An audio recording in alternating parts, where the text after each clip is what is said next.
Today on Eye on Northwest Politics, a cramped race for Oregon governor. Dozens of candidates lining up for their shot at Mahonia Hall. One of them, former Oregon House Speaker Tina Kotek. We sit down with a prominent Democrat. Plus, the race for District 4. Alex Garlatos, known for his heroism on a Paris-bound train, is getting a second crack at representing Oregon's 4th congressional district. Can the young Republican win a district held by retiring Democrat Peter DeFazio for more than 3 decades? And a message of hope. Why not Portland, Oregon?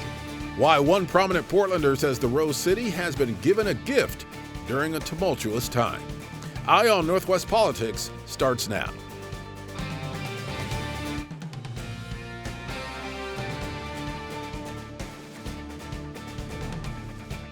Thanks for joining us. This is Eye on Northwest Politics. I'm Ken Body. Let's get right to your top political headlines. Bill Sizemore, a former Republican nominee for Oregon governor, has officially entered the 2022 race for governor. Sizemore lost to Democrat Governor John Kitzhaber in 1998. The Oregon gas bill had its first hearing in the 2022 short legislative session. The bill would allow people the option to pump their own gas. It has bipartisan and majority support. We have the full story with testimony for those opposing and supporting the bill online at coin.com. And Newburgh School Board member Inez Pena resigned on Tuesday. She posted the announcement on Facebook. That announcement read in part, "I deserve to leave this toxic work environment behind. I will no longer tolerate the emotional and psychological abuse." The conservative majority of the board voted to ban Black Lives Matter and pride symbols in schools and fire former Superintendent Dr. Joe Morlock without cause. Pena, along with 2 other members of the board, strongly opposed those decisions. It is a crowded race to become Oregon's next governor, as current Governor Kate Brown is term limited out. Some 30 candidates have filed for the job, not counting Democrat Nicholas Kristof, whose claim of Oregon residency is being decided in the Oregon Supreme Court, and former State Senator Betsy Johnson, who is running independent of any political party. Among other names you may be familiar with, former Oregon House Speaker Tina Kotek. A Democrat, she served a record 9 years as House Speaker, resigning from the House in January to focus on her bid for governor. Tina Kotek joins me now, and thank you for joining me on Eye on Northwest Politics. Hi, Ken. Thanks for having me. First of all, let's talk about the timing of when you left your seat there. Why didn't you stick around through this short session that we're going through now? Well, I was really hoping to be in the session, but when we had such a busy year getting to that special session in December, and how much effort that took to make sure we could protect renters. And I started to look at the session ahead. We had done a lot of good work out of my office to make sure we were ready for the session. And honestly, I have a lot of faith in my colleagues to carry through in the work. And you're seeing that now. The legislature's in good hands, and I'm able to focus on what is really important, is making sure I can be the next governor of the state, because I believe we need my skills and experience right now. And so I am 100% focused on that right now. The state is flush with cash right now. Between income and business taxes and the federal government, almost $1 billion extra dollars are available. So what's your view on how that money should be spent? It is interesting to have this amount of resources at this time when the state really needs things to happen. It is one-time money. So I support what House Leader Julie Fahey is saying, which is we need to put that money into housing, because when it's one-time money, you can build with that. You can build new shelters, build more housing to move people from living in shelters to permanent housing. So I think that's a really good use of those dollars. It can't be for ongoing services, but we can do some very important one-time things. Start some things, make sure we can get people hired for things like mental health services, maybe some one-time additional salary bumps so people can stay working. We have a lot of needs, and I have a lot of confidence that they will figure out how to spend that money wisely. Your path to the governorship, should you win it, is not unusual in Oregon. I'm thinking of the late Vera Katz. She was House Speaker before she became Portland mayor. Former Governor John Kitzhaber was Senate president. But in today's political climate, can being a career politician be both an advantage and a disadvantage? Well, I consider myself an advocate. I have been in public service even before I was elected. I worked at Oregon Food Bank more than 20 years ago, working on issues to make things better for Oregonians who were having trouble putting food on the table. That hasn't changed for me. I've been very fortunate to be able to take my skills to the Oregon legislature and do good things to help people in their lives, whether that was raising the minimum wage or guaranteeing paid sick leave when you need to be off the job.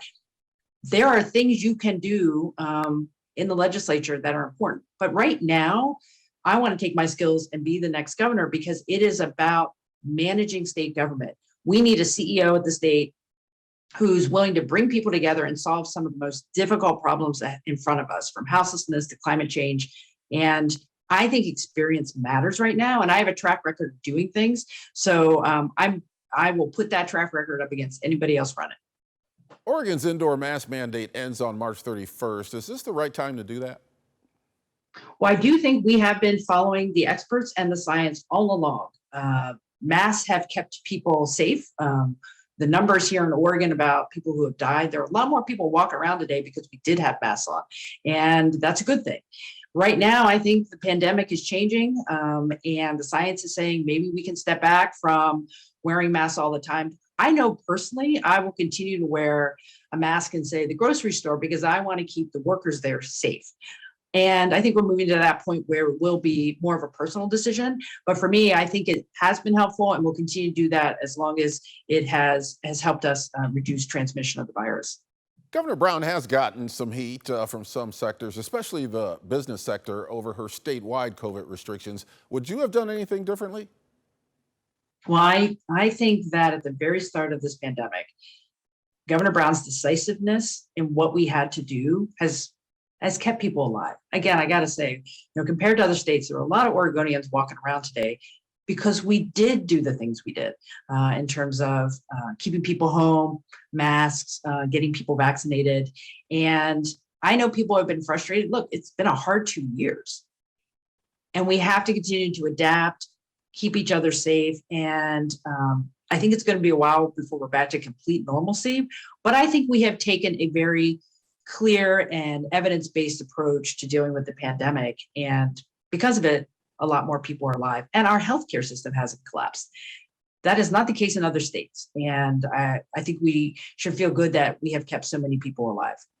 During your tenure, the legislature has passed a number of safety net related bills, from minimum wage increases to paid family medical leave. What do you view as your top accomplishment in the legislature when you were in the House?